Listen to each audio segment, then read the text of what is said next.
Welcome back to my channel. तो इस video में हम देखने वाले हैं मेथड्स इन बायोलॉजी, जो यूनिट 13 है CSIR नेट का। तो ये इसका हम देखेंगे कौन कौन से टॉपिक्स इसमें इन्वॉल्व हैं और इम्पॉर्टेंट टॉपिक्स क्या हैं। तो स्टार्ट करते हैं।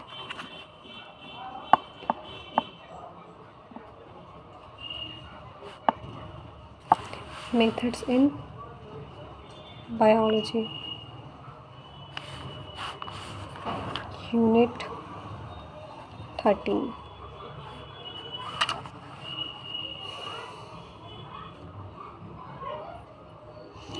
इसमें सबसे पहला टॉपिक आता है isolation and purification of RNA and DNA। एक मिनट।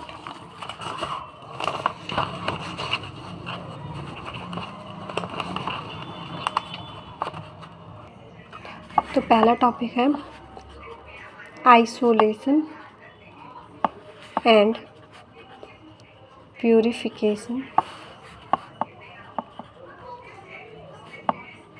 RNA and DNA।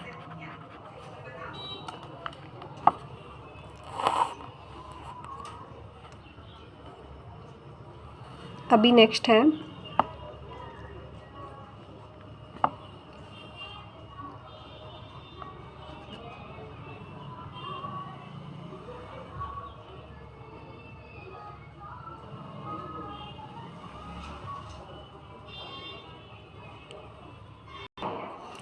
तो दूसरा टॉपिक है क्रोमेटोग्राफी।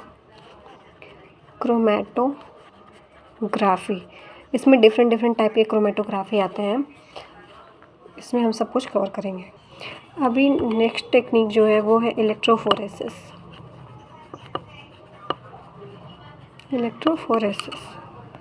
इस इलेक्ट्रोफोरेसिस में हम जेल मैट्रिक्स अलग अलग टाइप का होता है। एक तो पॉलीक्रिलामाइड वाला होता है, एक एगारोज। तो एगारोज और दूसरा SDS पेज। तो पेज दो टाइप का इलेक्ट्रोफोरेसिस होगा। तो अब नेक्स्ट है जो वो है जीन क्लोनिंग।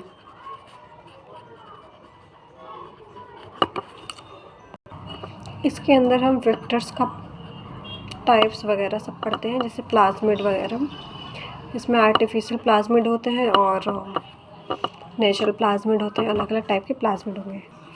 और फिर इसके अंदर हम बहुत सारे एंजाइम्स पढ़ते हैं, जैसे एंडोन्यूक्लियस, एक्सोन्यूक्लियस हो गया, DNA लाइगेज और अलग अलग टाइप के जितने एंजाइम्स होते हैं वो पढ़ते हैं। उसके बाद हम इसमें जीनोमिक लाइब्रेरी भी पढ़ते हैं। जीनोमिक लाइब्रेरी कैसे बनाते हैं ये पढ़ते हैं। अब इसके बाद अगला टॉपिक आता है प्रोटीन सीक्वेंसिंग।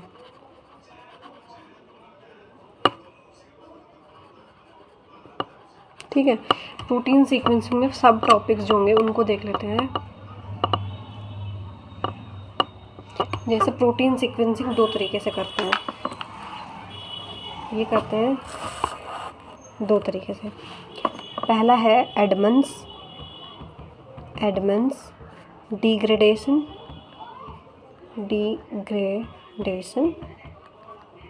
ये केमिकल मेथड होता है और ये पुराना मेथड है, ओल्ड मेथड है। और दूसरा होता है टाइप इसका टैंडम मास स्पेक्ट्रोस्कोपी, जिसको MS भी बोलते हैं। ठीक है, ये न्यू टेक्निक है जिसमें मास स्पेक्ट्रोस्कोपी के पढ़ते हैं। बेस्ड टेक्निक ये होता है मेथड। और इसमें जो एडवांस डिग्रेडेशन है, इसमें 5 स्टेप्स होते हैं। Separation and purification of polypeptide, fragment polypeptide into short peptide. तीसरा आता है सीक्वेंसिंग ऑफ ईच पेप्टाइड। चौथा overlap of short sequences to produce polypeptide. पांचवा है लोकेट डाइसल्फाइड बॉन्ड पोजीशन। तो 5 के 5 यहाँ पे लिख लेते हैं। इसमें पहला है separation and purification of polypeptide. दूसरा है फ्रैगमेंट। अब ये जो फ्रैगमेंट वाला पार्ट है इसमें अलग अलग टाइप का फ्रैगमेंट होता है, जैसे कि सी टर्मिनल पे फ्रैगमेंट। नहीं, पहले तो दो ब्रॉड कैटेगरी है इसका कि ये टर्मिनल से रिमूव करे अमीनो एसिड को या फिर इंटरनली रिमूव करे।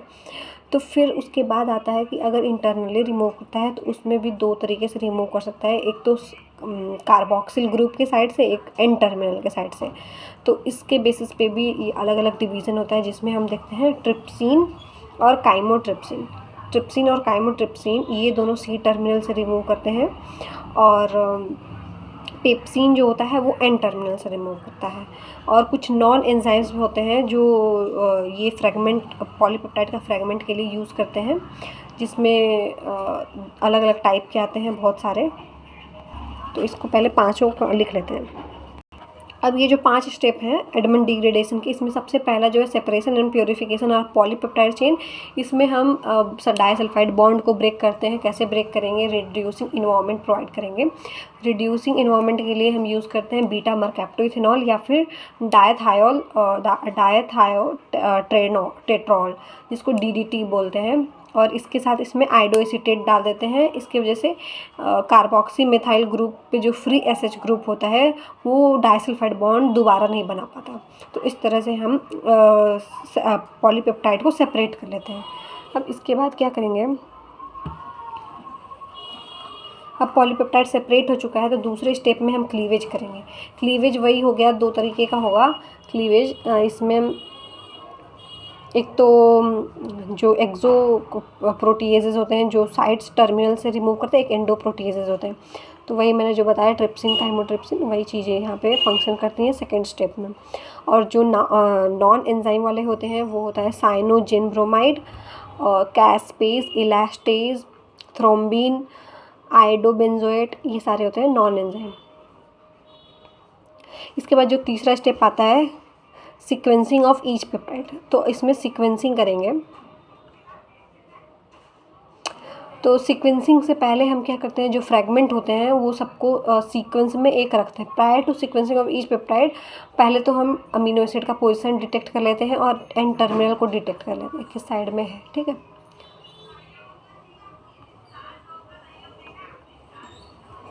अब सीक्वेंसिंग करने के बाद ओवरलैप करते हैं, जो भी शॉर्ट पेप्टाइड्स हैं उन सबको आपस में ओवरलैप करेंगे कि कहाँ कहाँ पे क्या लाई कर रहा है, तो ये आपस में ओवरलैप हो जाएंगे।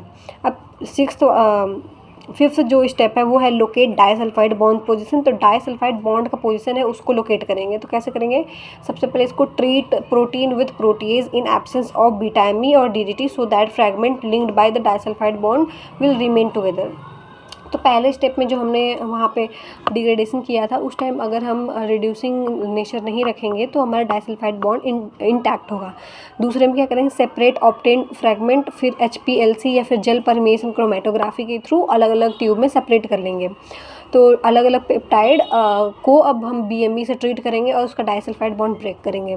फिर सीक्वेंस उसको करेंगे और अल्काइलेशन करेंगे हर एक फ्रेगमेंट का, फिर इसको अलग अलग टेस्ट ट्यूब में रखेंगे।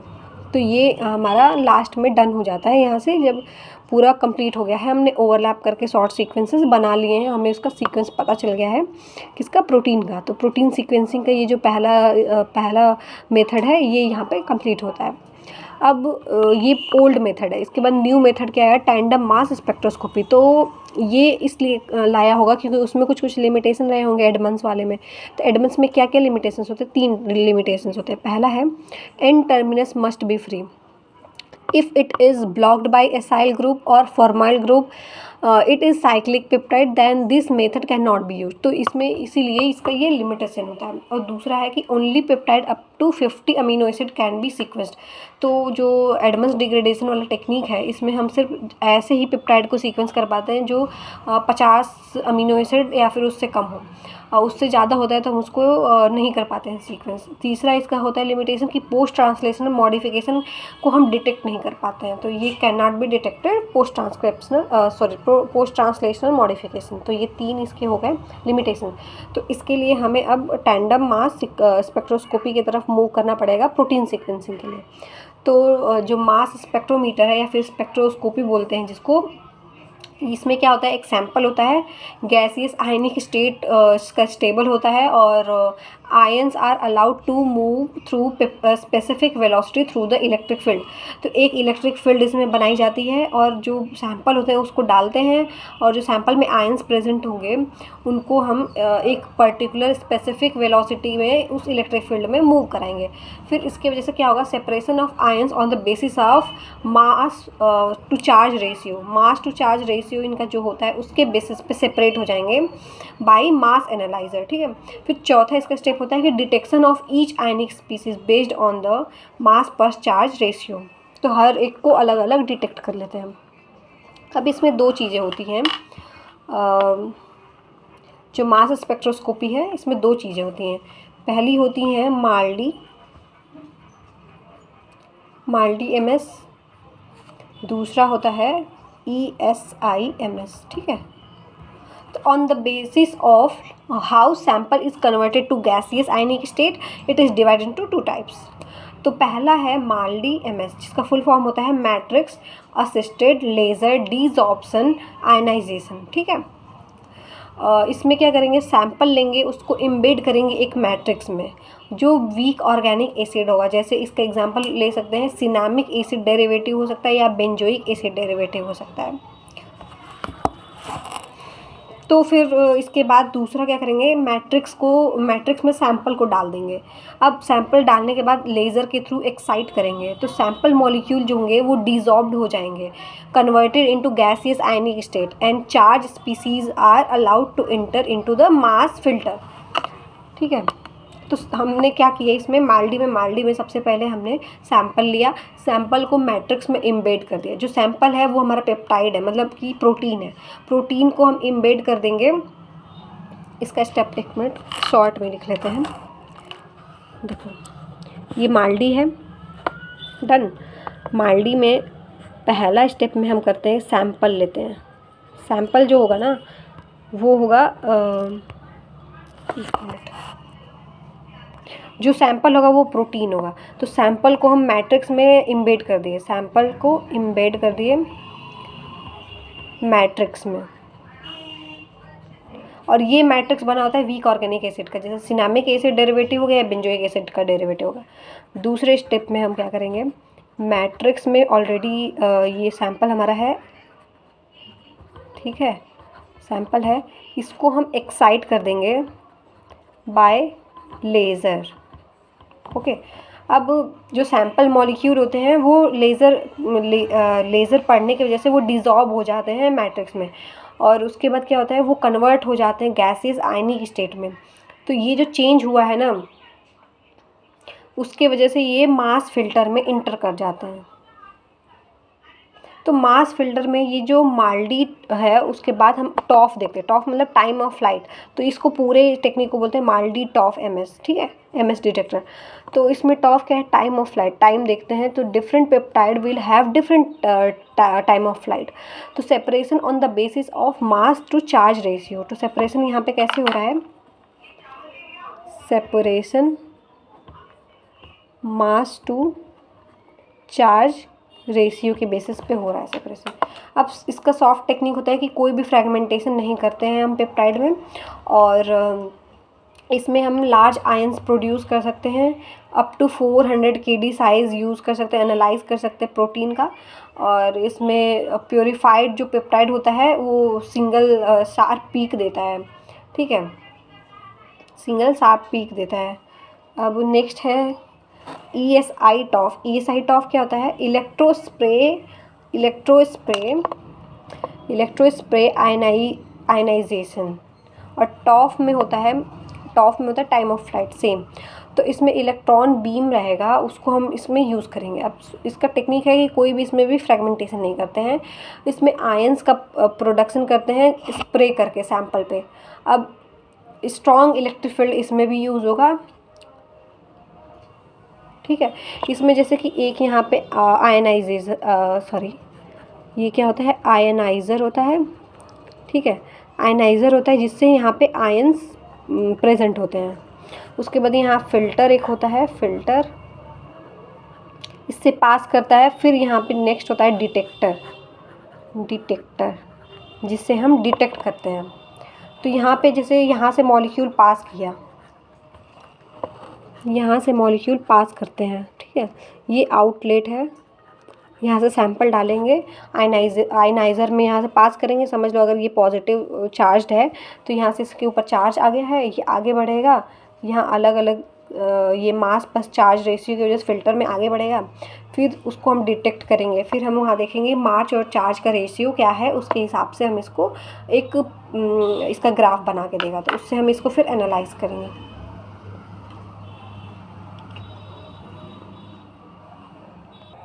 अब नेक्स्ट जो इसमें है कि जैसा हमने एडमंड डिग्रेडेशन में देखा था कि उसमें जो लिमिटेशंस थे कि पोस्ट ट्रांसलेशन मॉडिफिकेशन को हम डिटेक्ट नहीं कर पा रहे थे, लेकिन इसमें डिटेक्ट कर लेते हैं। इसमें कैसे डिटेक्ट करते हैं कि अगर पोस्ट ट्रांसलेशनल अगर मॉडिफिकेशन हुआ है, जैसे कि अगर समझ लो कि मान लो एन टर्मिनल पे कोई सिग्नल पेप्टाइड रिमूव हो गया है, तो इसमें क्या होगा, जो इसका नेटिव प्रोटीन होगा, मैच्योर प्रोटीन, नेटिव प्रोटीन होगा, तो वहाँ से अगर पोस्ट ट्रांसलेशन के बाद एन टर्मिनल से कुछ सिग्नल सीक्वेंस रिमूव हुए हैं तो इसका मॉलिक्यूलर वेट डिक्रीज़ हो जाएगा। तो इससे हमें पता चल जाएगा कि ये नेटिव प्रोटीन से कितना डिफरेंस है, तो मतलब इसमें डिक्रीज़ हुआ है मॉलिक्यूलर वेट, मतलब इसमें कोई मॉडिफिकेशन हुआ है और वो डिक्रीज़ हुआ है।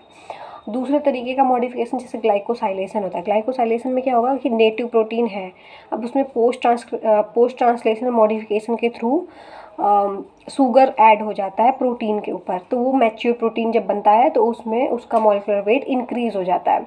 तो इस तरह से हम डिटेक्ट कर पाते हैं कि अलग अलग मॉडिफिकेशन क्या हुआ है।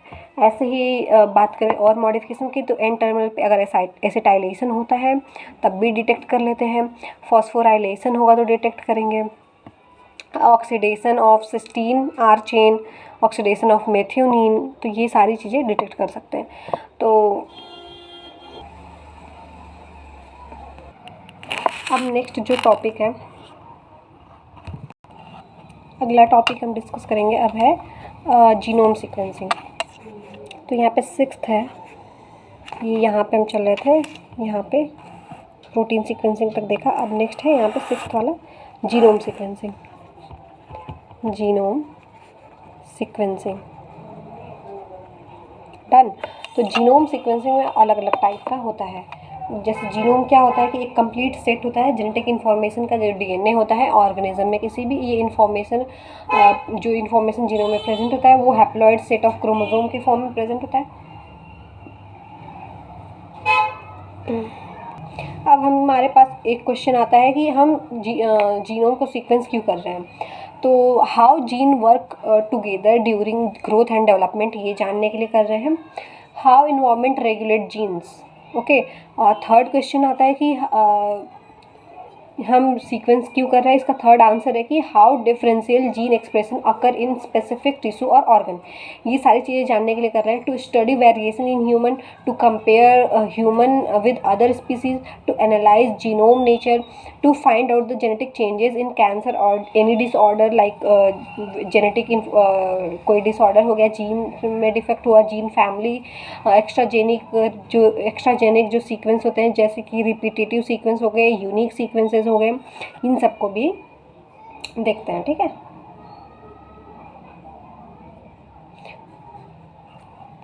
तो जो जीनोम सीक्वेंसिंग होती है वो 2 टाइप की होती है। पहली होती है शॉर्टगन सीक्वेंसिंग, ठीक है, और दूसरी होती है clone to clone sequencing of BAC library, ठीक है। ये हो गया 2 तरीके का। अब जो ये पहला शॉर्टगन सीक्वेंसिंग है, शॉर्टगन सीक्वेंसिंग क्या है, फास्ट एंड कॉस्ट इफेक्टिव है। इसमें रैंडम फ्रेगमेंटेशन हम करते हैं और उसको फिर सीक्वेंस करते हैं।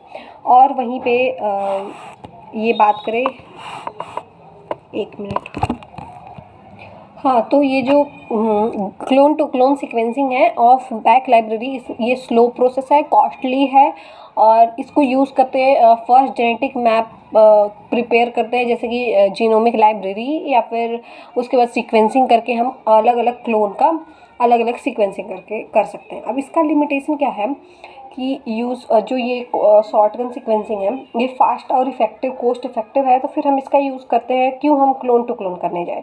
तो कुछ कुछ इसके लिमिटेशंस होते हैं, जैसे है यूज़फुल फॉर स्मॉल जीनोमिक्स, तो जो छोटे जीनोम्स होते हैं सिर्फ उसके लिए इसको यूज़ कर पाएंगे। Difficult for sequencing of repetitive DNA, जो रिपीटेटिव डीएनए होगा उसको हम सीक्वेंस करने में बहुत डिफ़िकल्टी आती है। और नेक्स्ट जो लिमिटेशन है वो है कि chance of error during the assembly, जब हम असेंबली करते हैं उसके दौरान बहुत सारे एरर के चांस बढ़ जाते हैं। अब शॉटगन सीक्वेंसिंग के कुछ कुछ स्टेप्स हैं। तो पहला स्टेप है कि multiple copies of genome are randomly fragmented into many smaller pieces. तो सबसे पहले क्या करेंगे इसमें, शॉटगन में सबसे पहले करेंगे कि multiple copies of genome are randomly fragment, तो रैंडम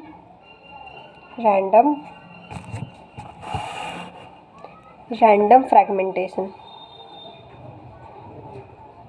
ठीक है, रैंडम फ्रैगमेंटेशन कर दिया और छोटे छोटे स्मॉल पीसेस में कन्वर्ट हो गया। अब दूसरा स्टेप में आता है कि all fragments are sequenced, all fragments sequenced, सारे फ्रैगमेंट की सीक्वेंसिंग करेंगे। फिर तीसरा आएगा कि fragments are analysed for overlap, sequencing करेंगे, जब ओवरलैपिंग करेंगे फिर उसको एनालाइज करेंगे तब जाके सीक्वेंसिंग होगी। तो फ्रैगमेंट्स क्या होगा, फ्रैगमेंट्स का ओवरलैप, ठीक है। फिर चौथा स्टेप में आता है कि by matching overlap at end of each, तो सारे फ्रैगमेंट के एंड में देखते हैं मैच कैसे हो रहा है। तो sequence entire DNA sequence can be reformed, तो यहाँ पे क्या होगा, ओवरलैप मैचिंग, फिर इससे हमें सीक्वेंस मिल जाएगा।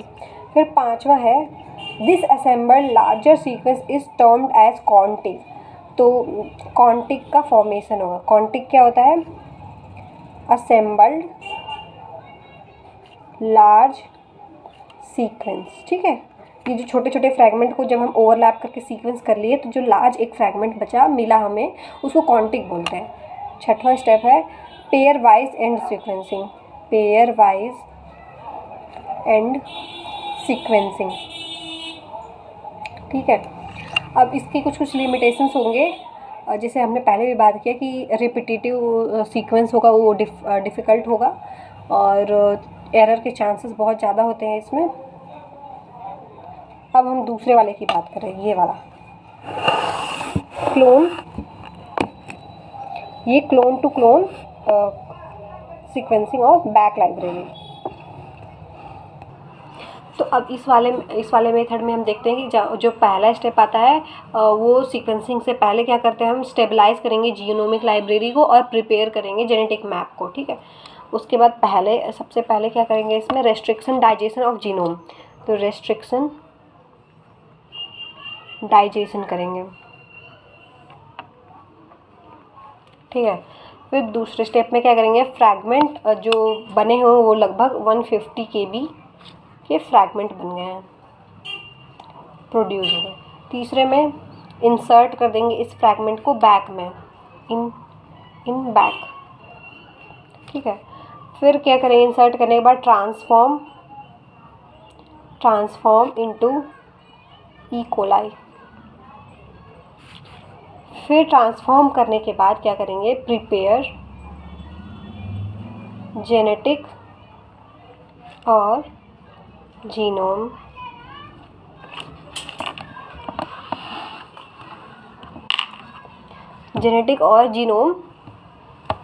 मैप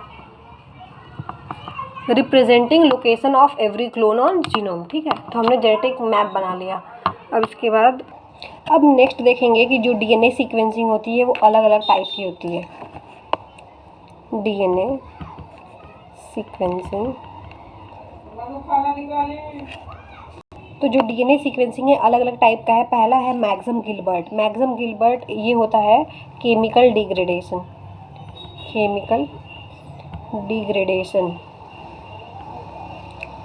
मेथड, तो इसमें हम केमिकली डिग्रेड करेंगे जो भी डीएनए होगा।